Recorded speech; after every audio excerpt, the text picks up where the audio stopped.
Hai teman-teman semuanya. Oke, di sini saya ingin membuat video untuk menjelaskan kepada teman-teman bagaimana mekanisme dalam pertandingan weightlifting. Apalagi sekarang lagi marak Olimpiade di Tokyo 2020, pasti teman-teman bisa menikmati kejuaraan karena teman-teman sudah mengerti. Nah, di sini saya melihat ada beberapa teman-teman yang tidak memahami mulai dari awal sampai akhirnya seorang atlet bisa mendapatkan medali. Oke. Jika teman-teman bingung, teman-teman bisa memperhatikan video berikut ini. Oke, yang pertama, teman-teman harus mengerti dulu atau memahami kategori-kategori yang ditentukan dalam suatu pertandingan. Oke, inilah kategori-kategori yang dipertandingkan menurut aturan IWF. Pertandingan itu terbagi atas dua event. Yang pertama adalah single event, dan yang kedua adalah multi event. Nah, sekarang yang sedang berlangsung, Olimpiade itu tergolong dalam multi-event. Jadi teman-teman bisa perhatikan yang sebelah kiri adalah kategori sesuai dengan kebutuhan Olimpiade. Ya, setelah itu, setiap peserta mendaftarkan diri sesuai dengan kategori yang sudah ditentukan oleh masing-masing negara sesuai dengan aturan yang ada. Oke. Setelah setiap peserta atau setiap atlet telah mendaftar, oleh karena itu mereka akan mempersiapkan dirinya untuk mengikuti kompetisi atau kejuaraan.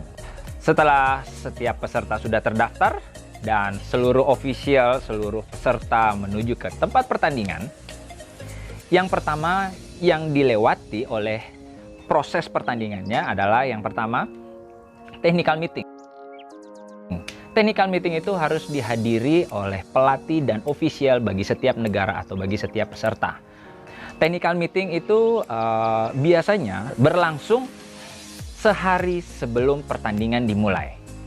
Untuk technical meeting di situ setiap pelatih menghadiri untuk melihat atau mengetahui data-data atlet atau peserta yang siap mengikuti dalam kejuaraan di semua kategori. Mulai pria, wanita, setiap pelatih dapat melihat starting list untuk setiap peserta masing-masing kategorinya. Dan di saat itu pula, setiap pelatih bisa menentukan strategi yang akan mereka ambil untuk setiap pesertanya. Oke, itu tadi technical meeting. Dan sekarang, untuk masuk dalam fase berikutnya, setelah technical meeting, setiap atlet mempersiapkan sesuai dengan jadwal yang ditentukan. Nah, pada saat satu peserta sudah memulai untuk mengikuti satu kategori, 2 jam sebelum pertandingan dimulai, setiap peserta wajib melakukan timbang badan. Itu 2 jam sebelum pertandingan. Setelah timbang badan, 2 jam berlalu, di saat itulah pertandingan setiap masing-masing kategori dimulai. Setiap peserta dan ofisial menuju ke daerah warm up atau warm up area. Oke, di saat itu setiap peserta bersiap-siap untuk melakukan perkenalan diri. Ya, di saat bersamaan juga di situ akan diperkenalkan baik wasit-wasit yang bertugas, dewan wasit yang bertugas, dan akan diperkenalkan juga beberapa loaders yang mempersiapkan bar sesuai dengan angkatan yang tertulis. Ya.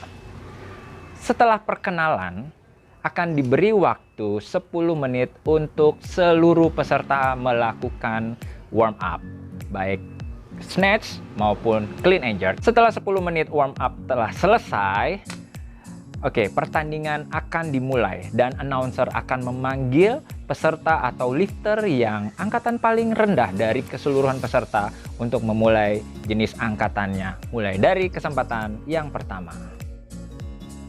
Setiap kesempatan diberi 2 menit untuk setiap atlet dapat menyelesaikan jenis angkatannya. Untuk teman-teman ketahui, untuk setiap jenis angkatan baik snatch dan clean and jerk, setiap peserta diberi 3 kesempatan. Oke, 3 kesempatan. Untuk setiap jenis angkatan baik snatch dan clean and jerk, setiap pelatih sudah dapat mencantumkan di kartu angkatan pada marshal yang tersedia di meja. Ya, di situ setiap pelatih wajib untuk menaruh seberapa berat beban yang akan diangkat bagi peserta atau lifter. Untuk strategi, beban yang ditentukan oleh setiap pelatih, tenang saja, teman-teman harus mengetahui ini. Bebannya itu sudah pasti rata-rata di bawah personal best setiap atletnya. Jadi tidak mungkin mengangkat suatu beban yang di luar dari kemampuan si atlet, itu pastinya. Dan peran pelatih sangat penting dalam menentukan angkatan atau beban angkatannya. Karena kebijakan seorang pelatih dapat mengetahui strategi untuk seorang atlet menambah angkatan atau mengurangi angkatan sesuai dengan target yang dituju. Strategi dalam pertandingan. Berjalannya pertandingan sangat ditentukan oleh strategi yang diambil oleh seorang pelatih di ruang pemanasan. Yang pertama, seorang pelatih dapat menentukan angkatan yang sesuai dengan kemampuan atletnya. Yang kedua, mengatur perubahan angkatan mau naik atau turun sesuai dengan kebutuhan target. Oke, dan yang ketiga, menjaga kesiapan atlet di saat menunggu giliran. Contohnya seperti saya selesai melakukan kesempatan yang pertama untuk mempersiapkan ke angkatan yang kedua, biasanya dipenuhi dengan jeda-jeda beberapa atlet, bisa 1, 2, bahkan sampai 4 atlet. Nah, di saat seperti itulah kita harus menjaga kualitas kesiapan si peserta atau si atlet. Ya, setiap kesempatan jenis angkatan diberi waktu 2 menit untuk peserta dapat melakukan jenis angkatan dengan baik dan benar.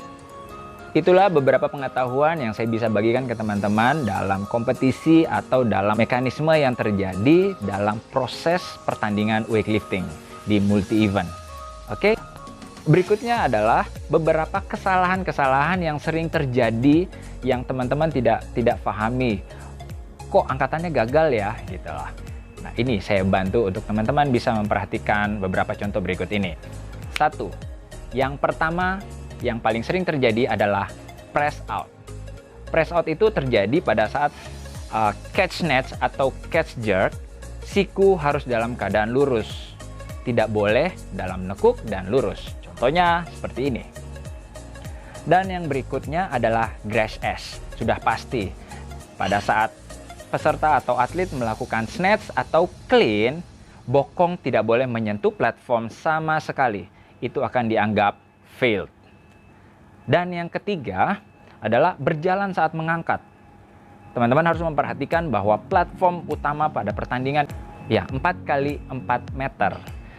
Area itu sudah dipersiapkan untuk masing-masing peserta agar tidak melampaui atau melewati area tersebut. Jika keluar dari area tersebut, dinyatakan failed. Dan yang berikut adalah posisi saat peserta melakukan clean. Siku tidak boleh menyentuh area paha. Siku tidak boleh menyentuh sedikit pun. Jika siku menyentuh, dinyatakan failed. Dan yang terakhir, posisi akhir dari masing-masing jenis angkatan, baik snatch dan clean and jerk, posisi kaki, telapak kaki harus sejajar. Kanan dan kiri harus sejajar. Jika sudah sejajar, itu akan dinyatakan angkatan benar. Jika tidak, fail. Oke, itulah yang teman-teman bisa dapat perhatikan untuk menikmati suatu kejuaraan dalam mekanisme pertandingan weightlifting. Ya, dan bagaimana? Pasti teman-teman juga menanyakan, bagaimana menentukan pemenang bagi setiap peserta yang mengikuti kejuaraan tersebut untuk masing-masing kategorinya. Yang pertama, hasil ditentukan dari beban yang paling berat untuk masing-masing peserta. Siapa yang paling berat, sudah pasti dia yang juara. Sudah pasti dia ya pemenangnya. Yang kedua, jika angka atau beban sama, akan lebih unggul bagi peserta yang lebih awal melakukan proses angkatan tersebut. Itu dinyatakan dia lebih unggul atau dia pemenangnya. Dan yang berikut yang butuh teman-teman perhatikan juga adalah penilaian medali sesuai eventnya. Kalau yang sedang berlangsung seperti multi-event ini di Olimpiade, medali hanya diambil atau hanya ditentukan sesuai dengan total angkatan. Dari snatch dan clean and jerk akan ditotal, akan digabung. Medali akan diambil dari penambahan total dari jenis angkatan snatch dan clean and jerk untuk multi-event. Sedangkan untuk single event, setiap medali akan ditentukan untuk masing-masing jenis angkatan. Jadi untuk single event itu ada 3 medali. Medali pertama untuk jenis angkatan snatch, medali kedua untuk jenis angkatan clean and jerk, dan medali ketiga untuk total angkatan dari keseluruhan. Ya, itulah sebagian kecil dari mekanisme pertandingan Olympic lifting atau weightlifting. Semoga teman-teman bisa menikmati pertandingan Olimpiade di Tokyo 2020. Jika ada pertanyaan, teman-teman silahkan komen di kolom komentar.